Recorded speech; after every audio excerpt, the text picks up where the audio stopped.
We're on.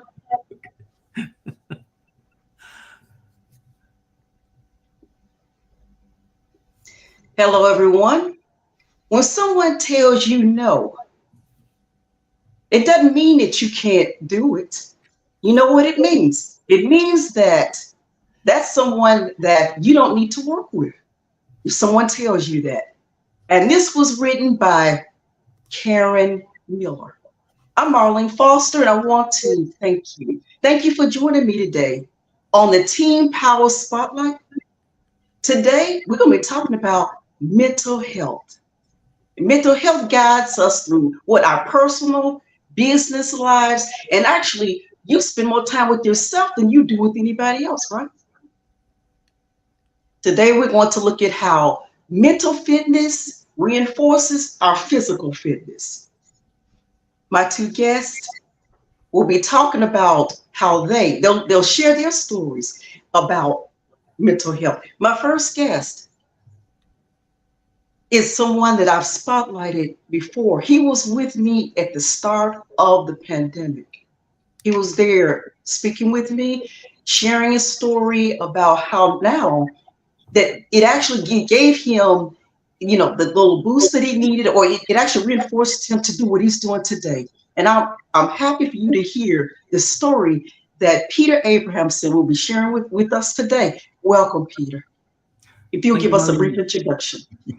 Thank you, Marlene. Yes, my name is Peter Abrahamsen, and I'm from Denmark, and I'm a weightlifter.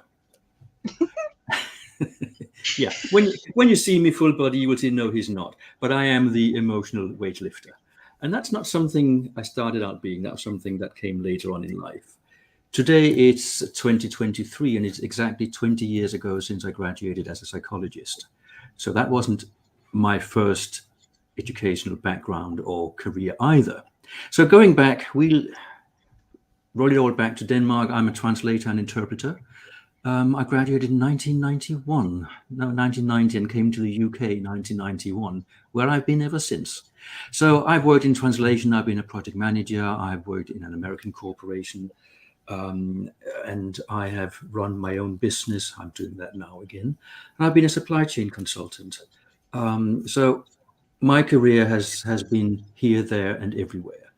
And it was the resistance to change that made me at the American corporation, that made me think, yeah, you know what? That's what I wanted to do when I was fed up with my language studies.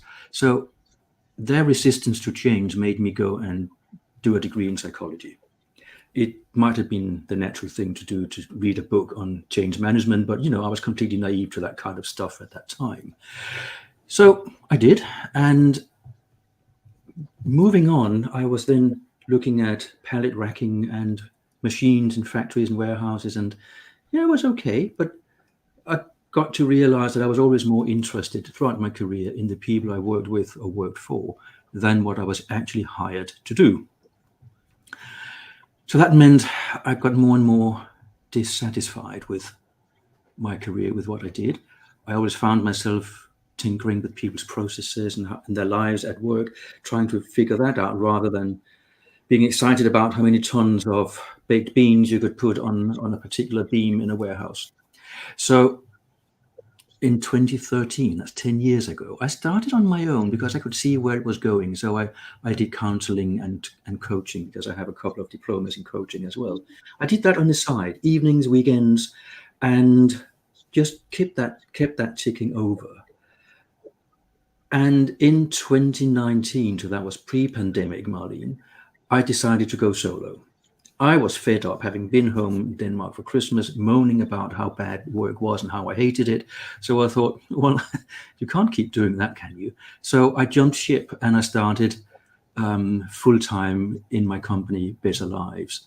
And I then became the emotional weightlifter for good. And my company is called Better Lives because that is what clients come and tell me that they want. So they chose my company name for me. And they also gave me the emotional weightlifter because so many of them said, well, a weight has lifted off my shoulders. Thank you. Wonderful. So it's not my brilliance, it's really client feedback. That's one. I love the name. I love the name, Peter.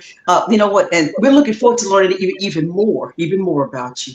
I want to also today we have a fabulous guest, Sylvia Bruce, and this team. This is actually a true team right here. You'll be learning about them further on today, and they're going to talk to you about how they team together and how they're making a difference. Welcome, Sylvia. Thank you very much, Marlene, and hello again, Peter. Long time since I've seen you, not.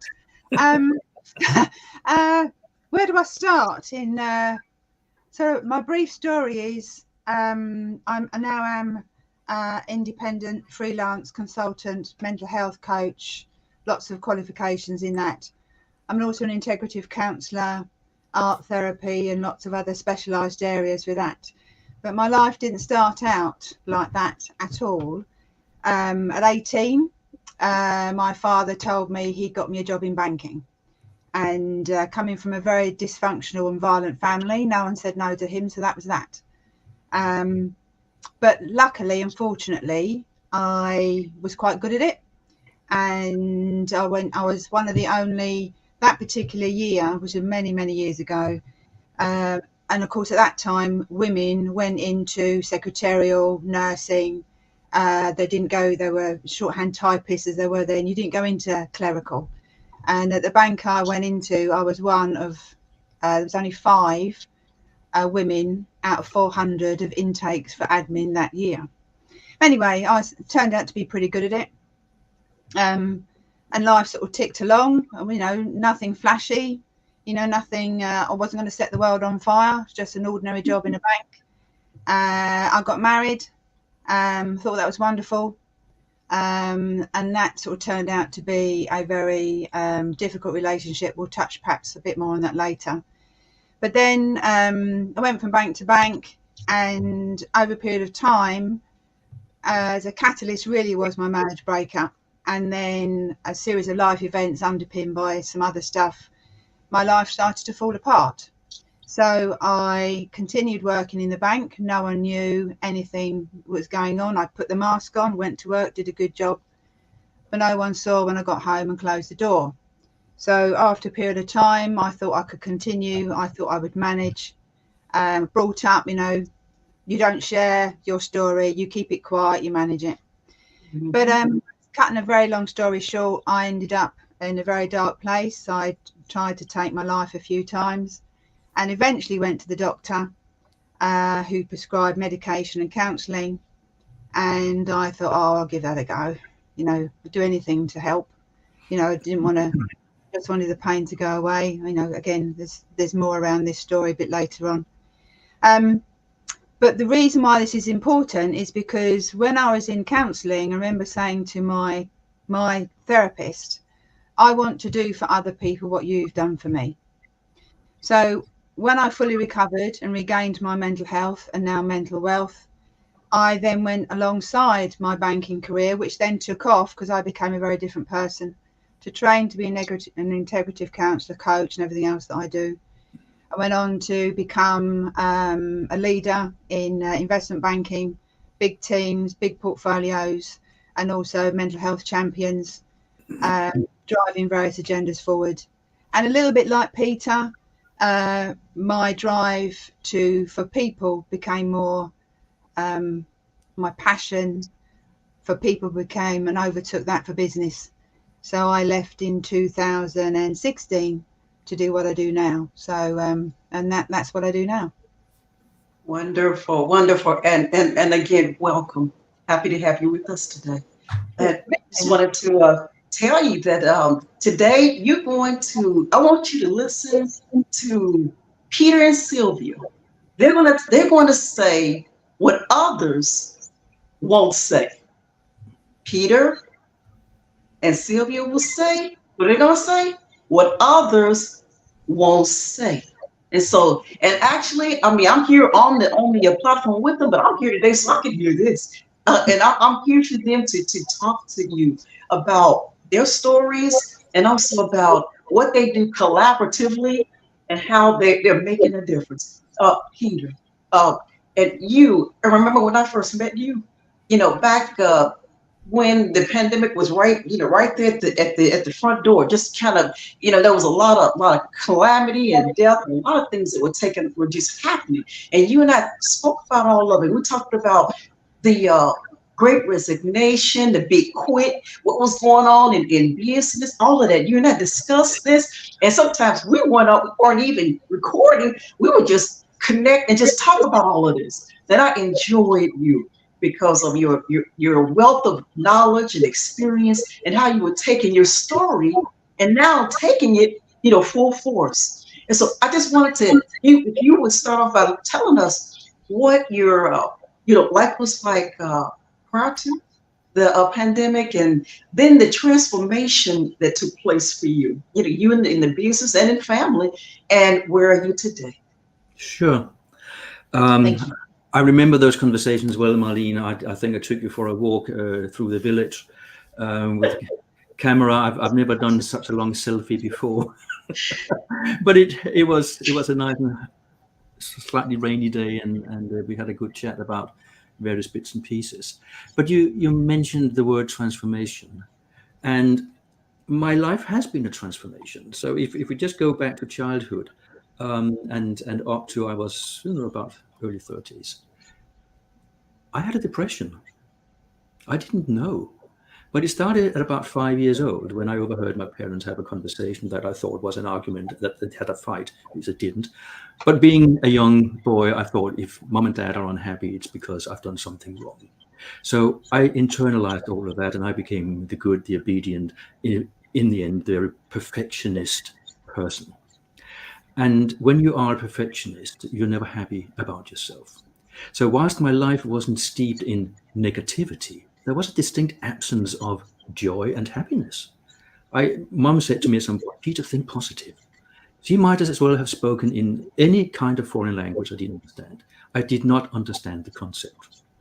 So I got to the point where I thought I've had enough. And I was ready to take that step to take my own life. But I didn't. I'd seen a psychologist, completely useless. So I thought, yeah, that's tick in the box. I cannot be helped. So I went to that place at that time, and I was ready to end my life, and I stopped.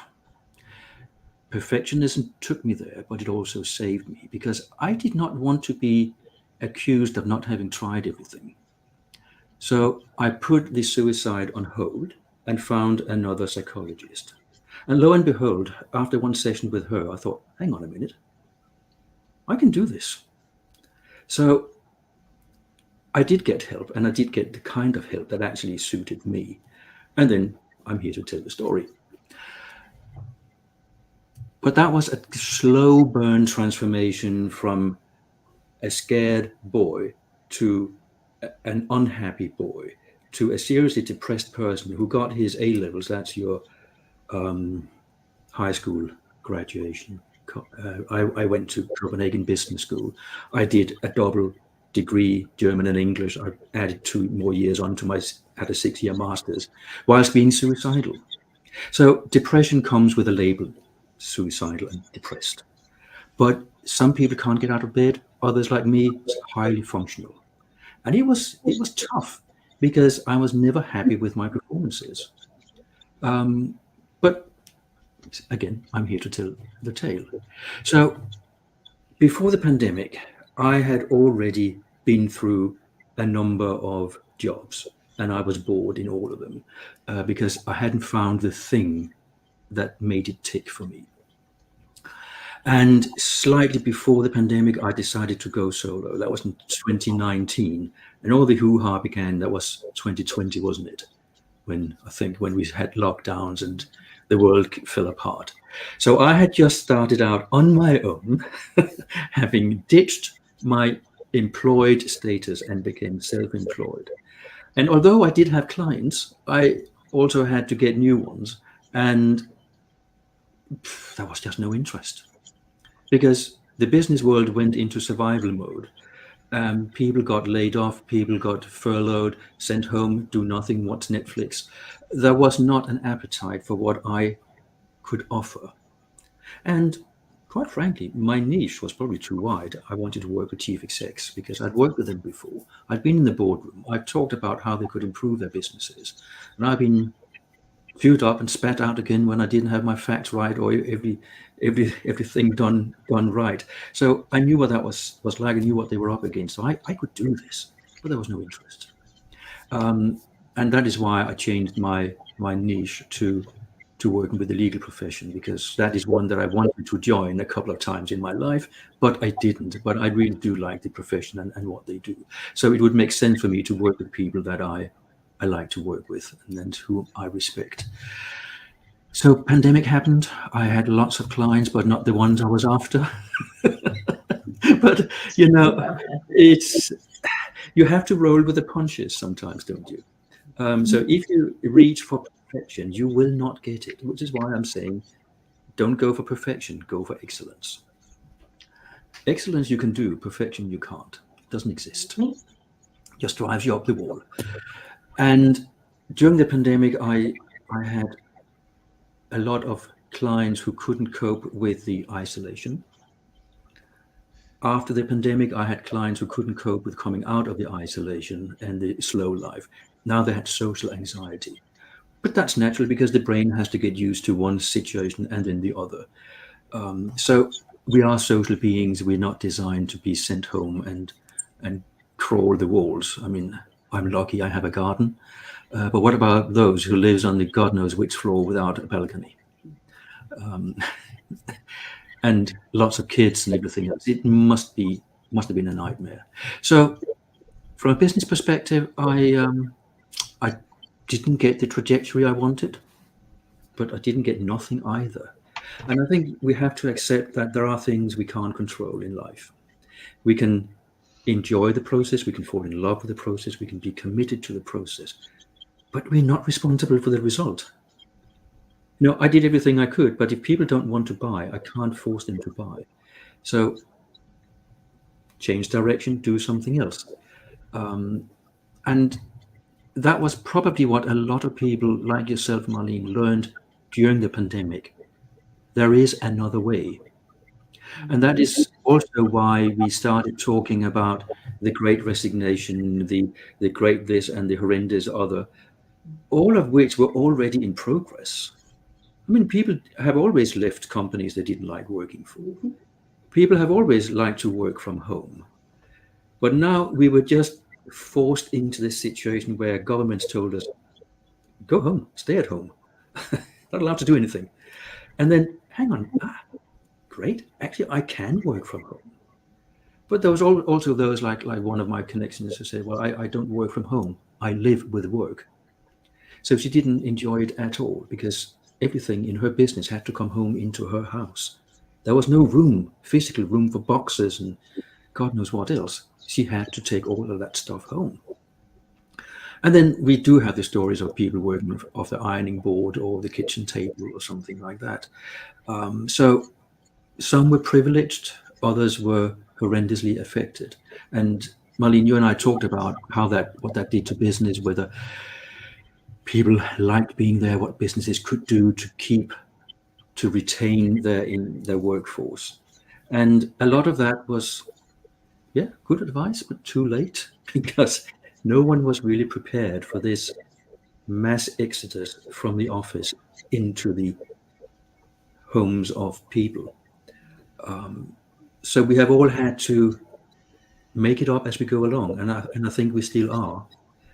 Now the debate, as Sylvia and I have talked about in a number of podcasts, is, does working from home actually make you more productive? What does working from home mean? Is it remote working? Is it from home? Is it from a hot desk somewhere? What does it mean? What does it mean to not be in the office? That's a social aspect of it. And when I say social aspect, I know business owners or managers will think, oh, you're not here to be social, you're here to work. But what I mean by social is being around other people, not just hang around the kitchenette and make endless cups of tea. That's not what I mean. We're not at work for the fun. You can have that as well. But the social aspect is being around other people. That's what human beings are really designed for.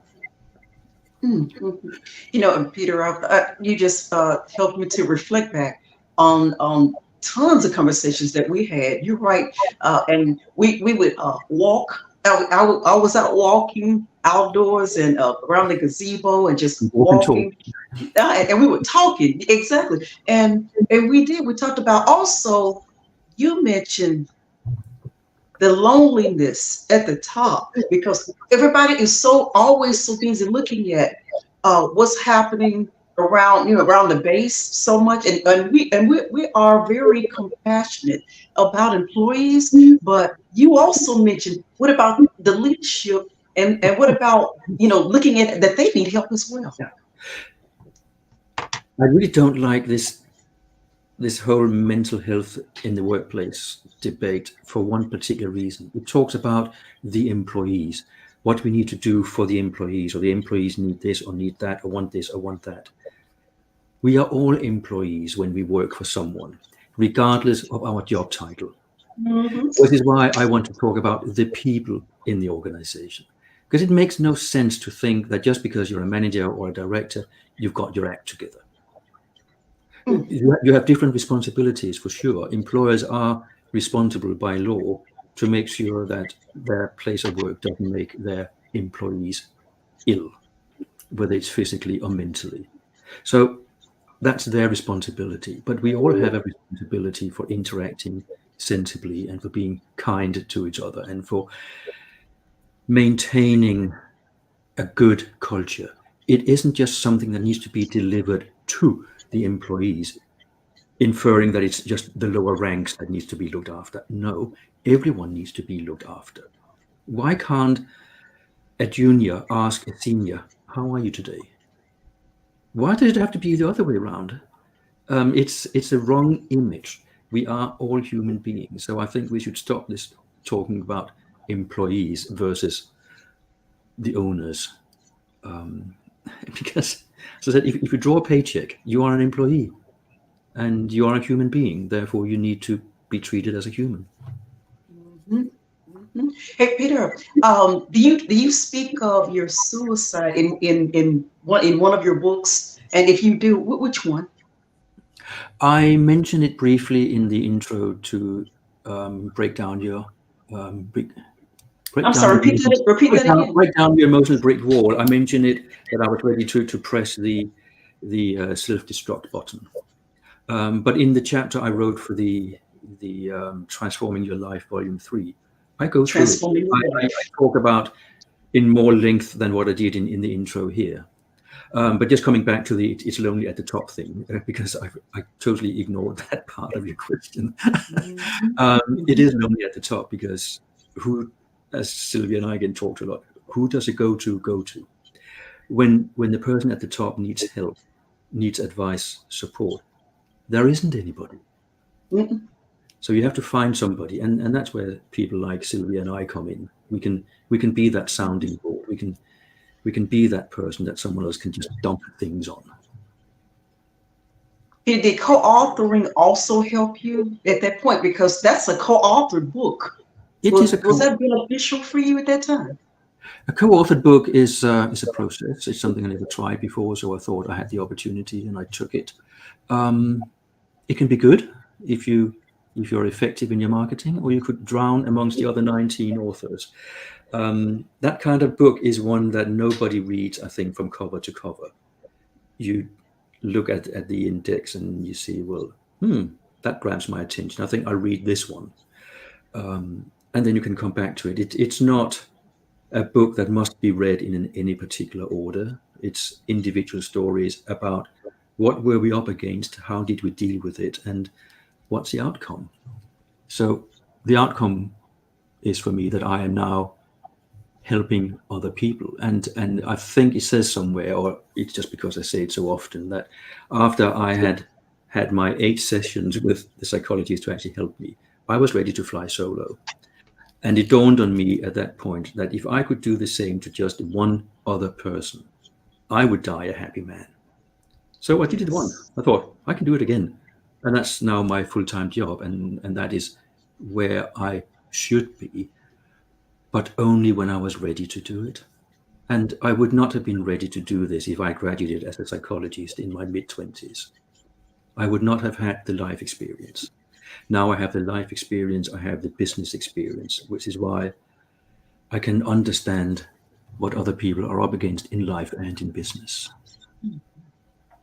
And you know what? And I remember that was one of the questions that I asked you years back, a couple of years ago. I asked you, did any of your clientele, feel that way about you because of your experience, how impactful it would be for them? And you did. And I asked you that. You said, Marlene, it very much so. They trust me. There's trust there.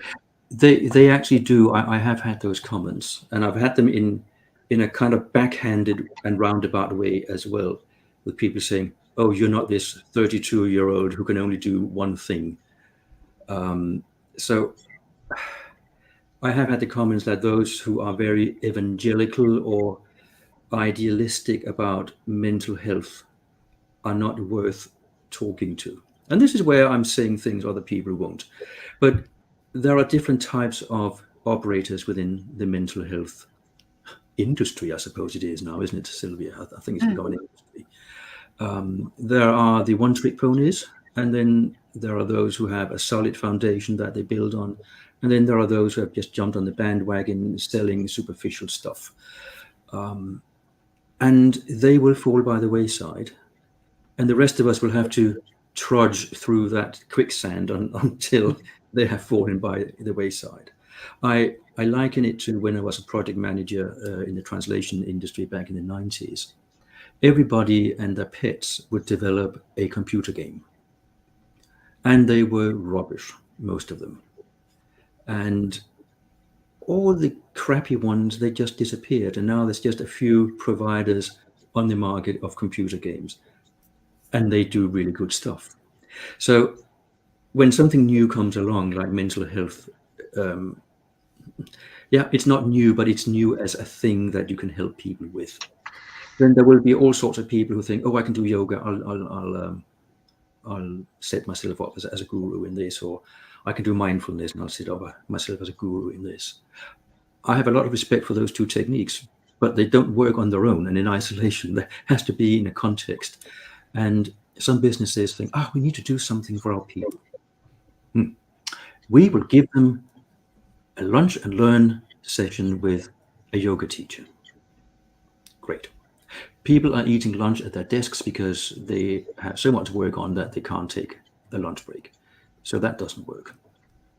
Oh, let's do some breathing exercises. Well, when? I haven't got time. So there are a lot of systemic things we need to fix before the other techniques will get a chance to work their magic, is what I'm trying to say. Wow. See, that's wonderful right now, and that's before us. And I wanted to just go on and speak with you, Sylvia, and just as Peter was saying, that the remote and hybrid situations that we find ourselves working in, today. I mean, that's impacting a lot of us, and so just wanted to just invite you, if you want to even respond to actually some of what Peter said, and then just go on and talk about your step prior to the pandemic and transformation that came your way and where you are today. Prior to the pandemic, life's good. I was already had a private practice. I was already doing lots of talks, webinars, workshops up in various, big organisations in the city. I also work for a local college as what they call learner specialised support, doing one-to-ones for all their students that needed a bit of extra support. So when the pandemic hit, I was always reminded of when I was doing my studying to be an integrative counsellor. We had our tutor was there, and I always remember her name, Jeannie Saunders, and we happened to be talking about choice during our training one day, and I got very, very angry about the concept of choice. About sometimes things do happen that we have no choice over, and got very angry about that. And I always reminded by Jeannie, because her view was, and she took me to one side, and one day and she said, "Sylvia," she said, "sometimes we have no choice what happens to us, but we always have control and choice how we manage it. So when the pandemic hit, that was very much my view. Okay, the pandemic's hit, and having a can-do attitude rather than a can't-do attitude, and picking up on some of Peter's points, my view is there's always a workaround. There's always a way. So, okay, so what do we do differently? So for me, the biggest challenge, and Peter and I talk about this a lot, is technology. Not technology in itself, but the fact that sometimes it just doesn't work. But anyway, that's another story. But it was actually quite, I wouldn't say straightforward, but a lot of the college one-to-ones then went online. All the talks and the workshops I did went online. And picking up on Peter's point about hybrid working and working from home, what did increase was a lot of talks. I have some close contacts and I do a lot of talk in the risk management space. There was a lot of increased talks in workplaces and workshops around the risks involved in working from home and hybrid working, in terms of not putting people off, but raising awareness to those risks of working from home, not just the mechanical risks of technology, compliance, privacy, confidentiality, all those things, but the psychological and physiological effects that can impact people: loneliness, isolation, loss of creativity, innovation, camaraderie, all those things that we know about. So there's a lot of talk around that. And another point that Peter picked up on that we also talk a lot about is where do go-tos go to? I did a lot of talks and workshops around leadership loneliness, and I've written a lot about that, because coming from a business background, heading up big teams, being sometimes the only person that knows stuff, so I'm the business stakeholders go-to person. My experience of being in business and in leadership, but also that experience on the mental health side, enabled me to see things from both sides. And what it enabled me to do was do a lot of workshops around leadership loneliness, because during the pandemic, a lot of employees, and I'll pick up on in Peter's point about we are all employees. Yes, we are. So, and we are all employees. The leader at the top is quite often seen as the leader. Wow, aren't they amazing? But a lot of people forget that they have pressures too. And particularly in the pandemic, a lot of organizations were looking to their leaders for leadership. How do we sail our company through these very challenging times? How do we maintain what we do and even do more with what we already have in a different way to get more out of it? How do we maintain our business? How do we maintain our products? These Are you going out and doing workshops at companies right now? You doing that? A lot of pressure as to whether they were okay. So we did a lot of talk around how leaders maintain their mental health. So there's a lot of talk around that. So they increased hugely. And so that's really where I was at. It just really didn't change much. It's just the format and the processing and certain elements of the work increased commensurate with what was going on in the workplace at the time. But also picking up on Peter's point that we are all employees. And a lot of people forget when they're at the grassroots level that the leader is also an employee. Mm-hmm. And this concept around mental health in the workplace, it's everyone's mental health in the workplace that's really, really important. And I also was aware of my own self too, that doing a lot of not going up to town, not going into college, sitting in front of a screen, how it'd be very easy to become very lonely.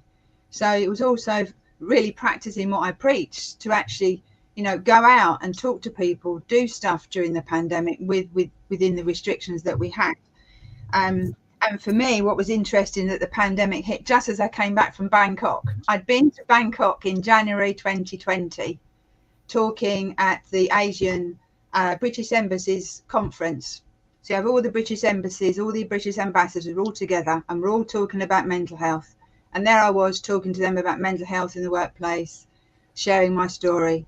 And there was these stories coming out of China, and thinking, oh, hang on a minute, this is something going on here. I got back at the end of January 2020, just as it started to explode. So I was very, very lucky. So I missed it being stuck in Bangkok. So thank goodness I made it back to the UK.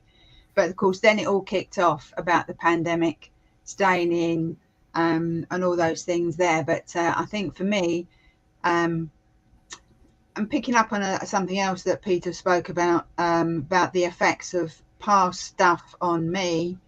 For me, it was a big thing around freedom and choice. That was the thing that hit me the most.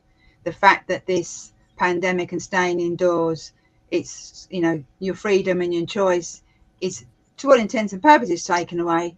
But coming full circle back to what I said at the beginning, Jeannie Saunders' little voice in my head all the time. You know, sometimes things happen we have no control over and choice, but it's how we manage it that makes the difference. So in terms of saying no, then it's not a no. It's okay, how do we get around that? How do we make that happen? How do we make these changes? So that's really my story about what happened to me during the pandemic.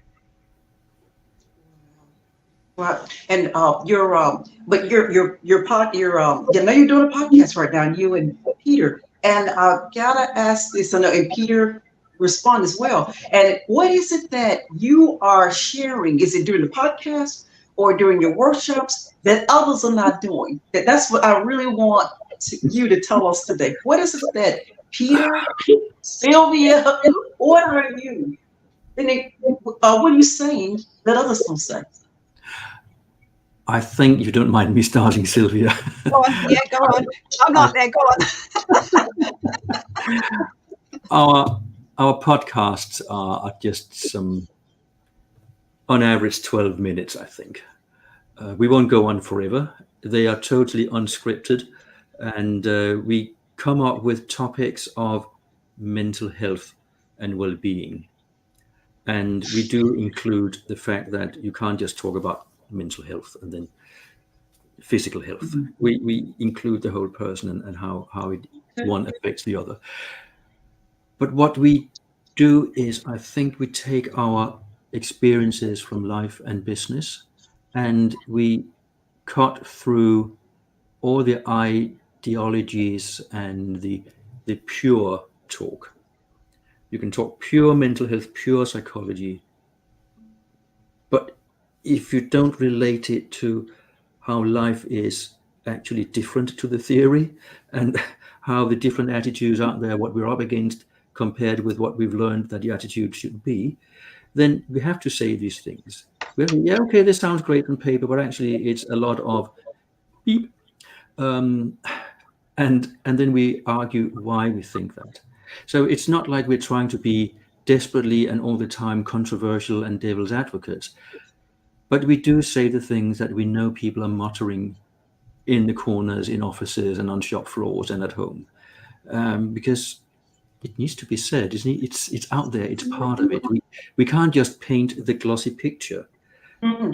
And what I mean by that is when I introduced myself, I painted the glossy picture. I didn't tell about my mental health issues that I carried with me for 25 years.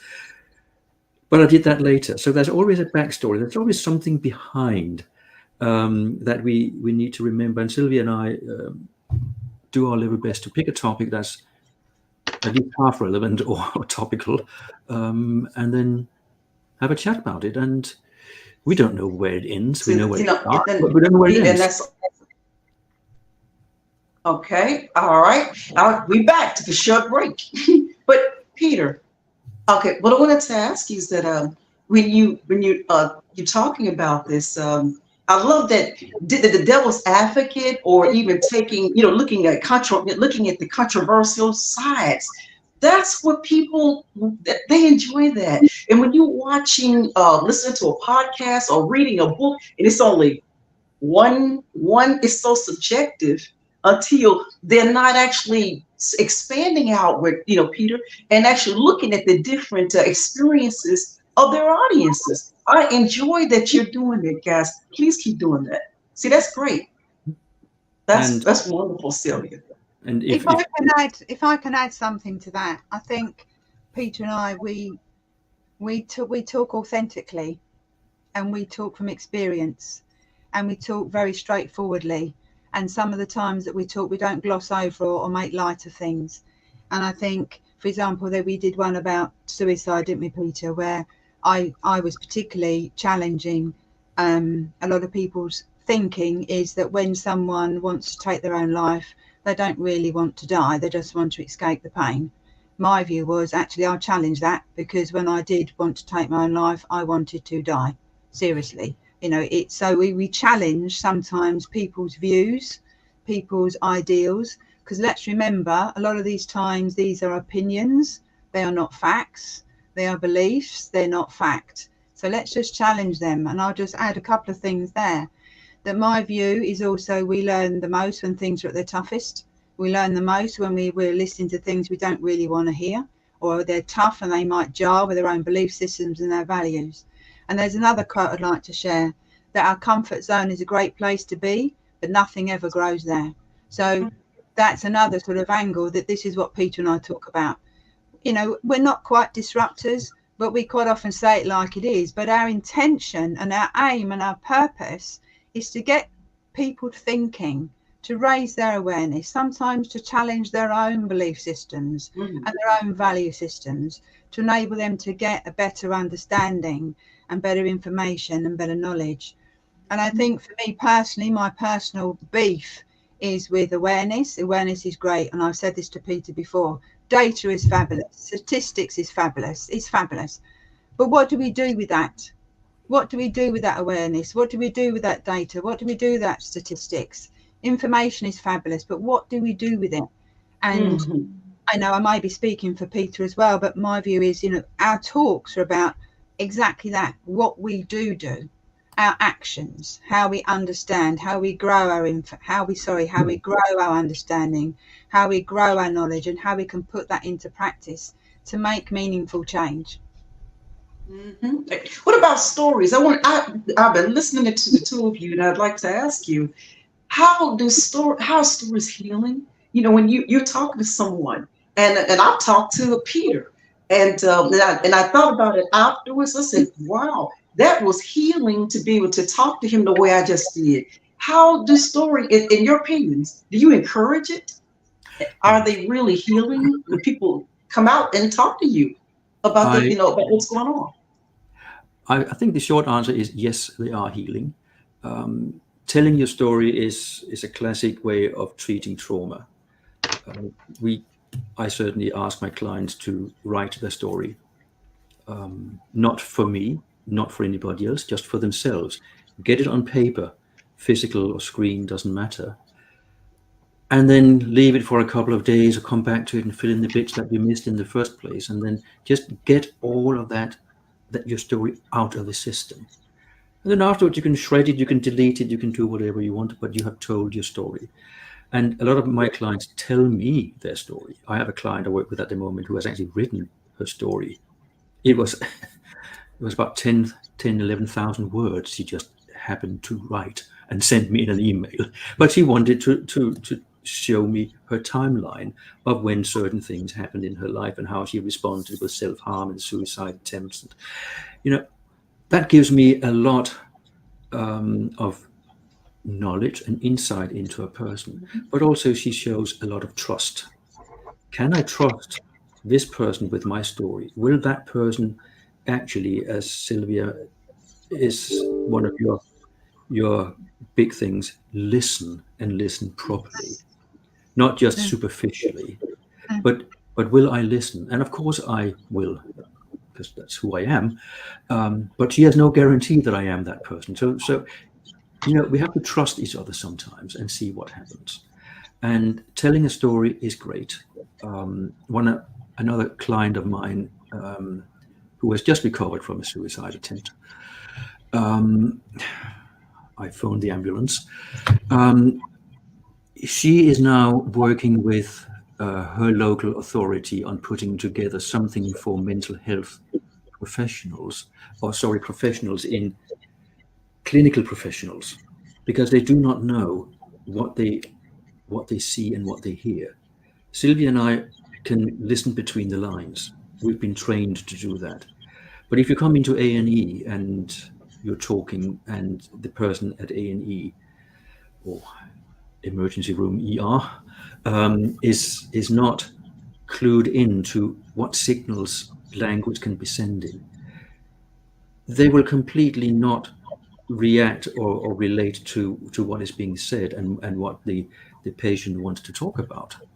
So she's helping from a service user's perspective to explain life stories, record little snippets of, well, this is what it looks like, this is what a person talks like, have a look at this, listen and learn, so that they see examples of what they will be faced with. And it's maybe not a new thing, but it's certainly something that has been received extremely well. So we can learn from stories in so many different ways. Stories, when Sylvia and I talk about stories, we sometimes put our own story out there, but we don't do it to get people's pity or sympathy. We do it to say, hey, this can happen, and this is what actually did happen, this is how we dealt with it. So it's more of an explainer rather than some kind of need for sympathy, because you can't do anything with sympathy anyway. So when I tell my story, it's not for people to say, oh, wow, really? No, it's okay. Yeah, it's out there. It happens. It's not just, I know I'm jumping everywhere at the moment, but something that always also annoying me a little bit is that celebrities now think that their story of how they had depression, how they tried to take their own life, is something that can increase their profile. Okay, they're in the public eye anyway. So if I put this story out there, oh, I'm such a human being, I'm a little bit fed up with that, because then it becomes a marketing tool. And poor mental health and illness as such should not be a marketing tool. It should not be there to raise your profile. Inform, yes. Raise awareness, yes, but not to further your career. I agree. I agree. If I can pick up on what Peter's saying there, and I'll come at that from two separate angles. I'll come at it from, to your point, Marlene, your question about does storytelling help? In terms of me telling my story, similar to Peter, it's not about, hey, look at me, aren't I wonderful, what I've overcome.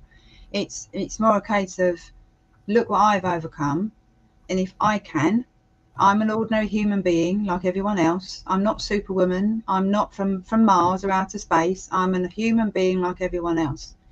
So, and the reason why I do what I do is hopefully to show to people what is achievable, what can happen, what people can overcome, what adversities they can overcome, and they are not and will not hold them back. In actual fact, sometimes they can help them shine and transform and become completely different people, because I am living proof that that can happen. I turn my curse into a blessing. So, in a way, it's showcasing what can be done. And also storytelling, it doesn't exactly normalize, that's not the word I'm looking for, but if someone is struggling, they can see what's possible, they can hear what's possible, and quite often some of those things that they don't want to say, if someone else says them for them, it almost sometimes gives them permission to share their stuff too. And there's that angle as well. Picking up on Peter's point about working with people for them telling their story. Like Peter, I often work with people in one of the spheres that I work in is survivors of sexual abuse and rape. And quite often those people have lost the ability to express themselves. They don't even have the words, they don't have the articulation. So using mediums like painting, drawing, metaphor, visualization, imagery, enables people to say things that they wouldn't, but also sometimes they are far more powerful than any words, despite us having this beautiful language of English. Sometimes looking at a painting or piece of poetry or listen to a piece of music, I know Peter sings, but it's sometimes those mediums are far more powerful. And I've worked with someone who, similar to Peter, they didn't write their story, they drew a picture and then they burnt it, and wow, how powerful that was. There's a lot more ways of exploring, not just through vocal and language. And I'm very, very, very passionate about listening. And I always remind people that an anagram of listen is silent. And a lot of people don't realize that. But an anagram of listen is silent. And quite often when we listen, we are silent. We're not waiting for our turn or time to talk. We are listening to what the other person says, not just their words, but how they say it, the tone, the intonation, the physiology, the physicality of the whole thing. So it's a very, very powerful and very misused or underused tool. So that's my thoughts on those. You know, it was wonderful, Sylvia, because I wanted to tell you that since I've started actually doing, conducting spotlights, what I'm learning more of is what you just said. And that's like today with, just really listening to Peter and listening to yourself. Um, I'm sitting here because I'm writing a book and I'm looking at what I need to do within even my own book and even in my thought process. And that is, I see, yeah, guys, I can see how I'm getting better at listening. See, I didn't expect during when the pandemic hit that I would ever do what I'm doing right now today, conducting this podcast. But it's here, it's before me, and I pray it's impactful that it will help, audience. Because I can tell you this: when I was teaching school, I asked my students one day, "Who do you feel in the classroom is the one who's actually getting the most benefit each time we have a lesson? Who's getting the most benefit?" So they started looking around the room and looking at the smarter students and pointing them out and they were giggling and how just cutting up. And one student just sat there and she just stared at me. And she just stared and she was a very quiet student. And she raised her hand. She said, "Miss Foster, that's easy." She said, "It's you." And she was right. When I'm here with guests, there's an audience, and then there's Marlene Foster. And I want to say to you, I listen to you. And today, your messages have been truly impactful for me. I mean, and not just for my book, but for my life in general. So each time I have guests that come on and I'm talking to you, I'm learning more and more how to listen. Listening is a strong communication skill. Listening is a soft skill, and we really have to really fine tune and sharpen. And I want to thank the two of you. I really appreciate you talking about the mental health, and because I want to ask you about stories, and you did, because there's so many people with stories. That's one of the things that, again, we've spoken about a lot, that behind every face there's a story. It's not plastered across my head, the things that I've gone through. It's not plastered across Peter's chest, the things that he's been through. But behind every face there is a story, and it's everyone's unique story. And it's for people to remember that when they see someone who may be up on a podium or sitting here talking very openly. We don't know what's gone on before. We don't know what's going on for that person at the time. And I think that's something that we forget. When we used to do a lot of workshops in the bank that I was in, we used to get senior leaders come in and say, rather than, what's your experience of anxiety or depression or whatever it is, we used to focus on mental health, mental health, not poor mental health. And we used to say to them, so how, Mr. So-and-so or Mrs. So-and-so or Ms. So-and-so, how do you maintain being cool, calm and collected at all times when everything's going on? How do you manage stress? How do you manage different things? To encourage people to remember that behind that face of cool, calm and collectedness and decision making, there could be a completely different story. So I think that's a point worth remembering too, that we don't know what's going on for everyone when we see them. So just to remember that, I think sometimes. Wow. Yes, because I see some people are so calm and collective, and very true. Sometimes you just don't know exactly what there could be a war zone going on in there, and we don't know. We just don't know what's happening. And if I can just add to that, one of the things that really is contributing to poor mental health is what we could call comparisonitis. We compare ourselves to others. But everyone I went to university with, they now have great careers and a car in the drive and 2 kids and whatever. And I don't. I hear this story, a similar story, so often. I say, well, how do you know that that is a happy marriage? You don't know anything about how they got to that point. You don't know whether they actually admire you for your more relaxed and freewheeling lifestyle. So it's this thing about the grass is always greener on the other side, and the saying goes, well, don't worry about that one, just water your own lawn, because we cannot be like anybody else. We can only be ourselves, and we can only live the life that we live.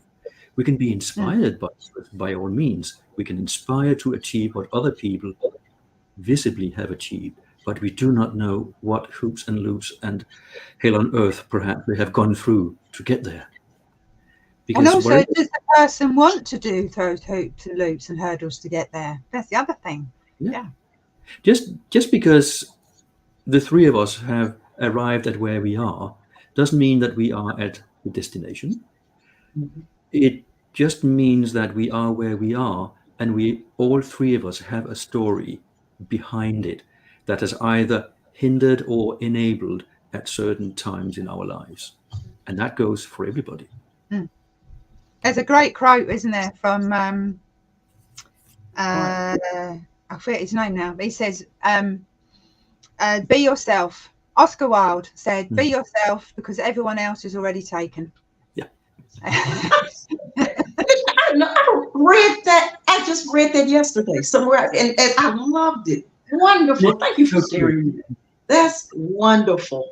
I mean, excellent. And I just again wanted to thank you, Peter. Thank you, Sue, for being with me today. And I wanted to just, if you would, Peter, could you just kind of give us just an overview, a recap of what it is you'd like to leave, with us today, and like I said, leave with us, and also see he's got wonderful, and also just tell us how we can get in contact with you, and I will make sure, Peter, that I attach it to the video, okay? But just a recap. If I put in the chat right now, I don't know what I can do.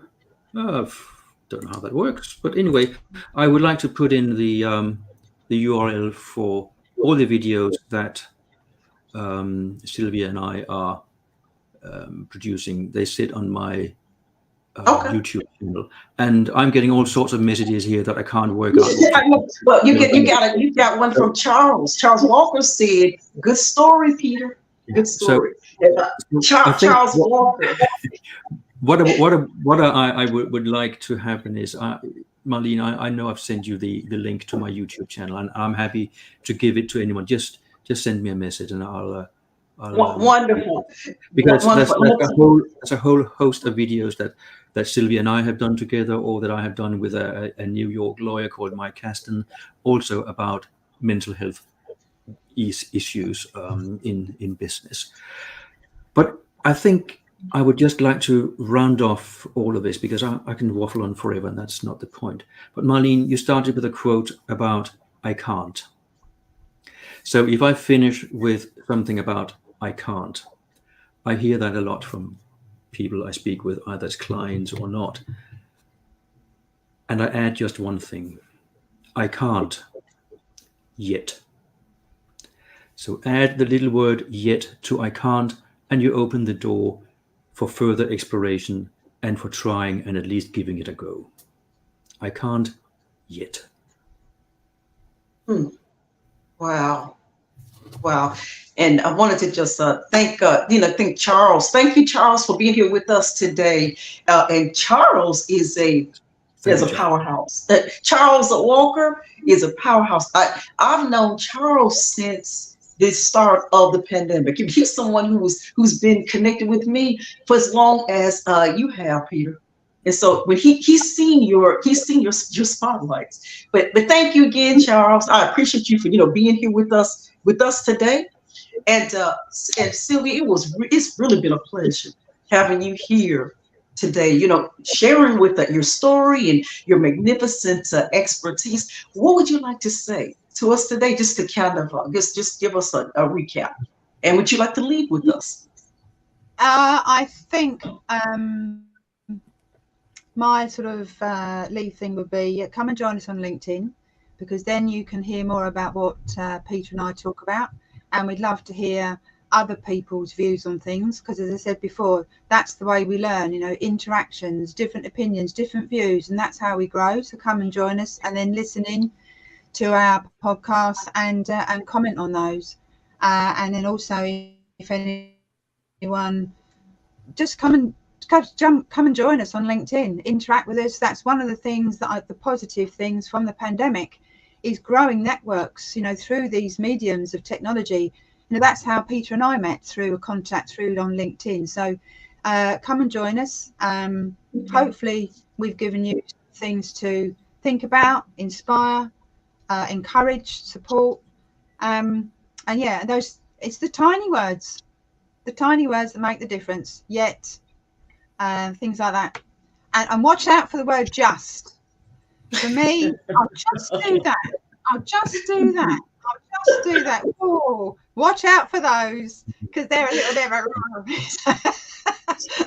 Okay, Sylvia, what days? You and Peter, let me know what days the podcast is posted and what time. What day on your site would you say we could actually see it? Podcast, barring technical issues and other fun and games,